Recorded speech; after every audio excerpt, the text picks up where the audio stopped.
The Land Army fights in the fields. It is in the fields of Britain that the most critical battle of the war may well be fought and won.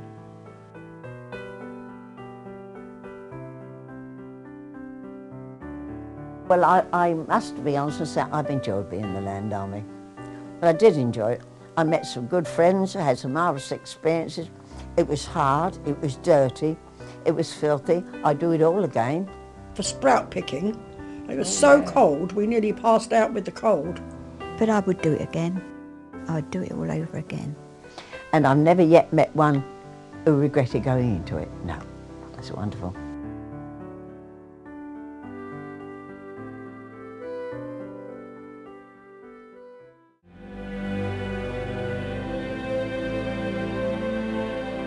Standing on the top of a hill in the South Downs, near Haywards Heath, West Sussex, is a large manor house, Balcombe Place.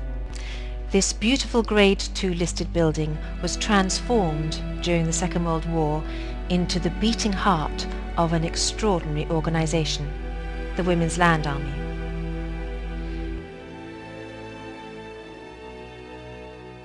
Saw my friend one day and she was in Land Army uniform waiting for me to come by.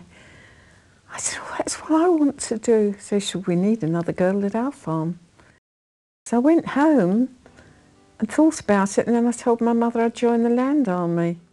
We used to have had some rats in, we used to eat some of the pigs' food meal, so he showed me how to fire a rifle. Well, I missed all the time. One day I hit one, and it laid there dying. I cried my eyes out, and I said, I'm not going to do it anymore, because I said I killed it. He said, well, that's what you're supposed to do. Look, there he is. This. Go on, get changed. I killed it! I killed it! But that's what you're supposed to do. Well done. Called it to Irene, Irene, come here. She said, what's that? What is it? I said, look, and I should never forget the sky. It was lemon, and lemony, greeny blue, you know, early morning, right back to black sky, you know. And there was this thing coming across the sky with all these flames shooting out the back of it. She said, what is it? I said, I don't know. I've never seen it. I never seen, what is it? She said, I don't know. And it wasn't until we went home breakfast time that we heard the first doodlebug or VJ, whichever it was, had come over England. We saw that come across the sky. I never forgot that. Lady Gertrude Denman had been asked by the Ministry of Agriculture in April 1938 to reform the organisation. Trudy Denman was the ideal candidate for the post.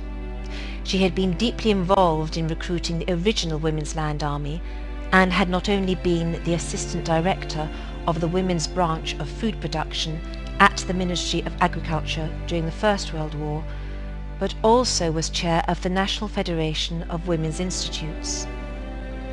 Lady Denman immediately set to work and, using her extensive contacts, mapped out a network of committees, support staff, farmers and training colleges and other organisations to run the Land Army throughout the length and breadth of the British Isles.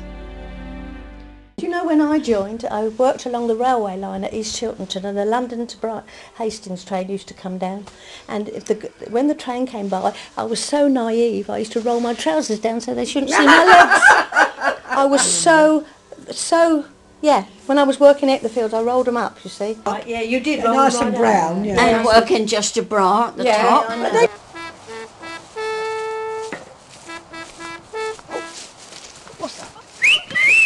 Whoa! Hello! Don't stop it. Let men get filling. Final front, quick march, left, right, left, right. Then you truthfully didn't sort of think anything about that. You never had, you know, we were all sort of working and you wanted to get a nice tan. By the time war broke out in September 1939, the first two groups of land girls had already been trained. By 1943, the Women's Land Army had increased the nation's food production to 70%. the dread of famine and starvation had been averted.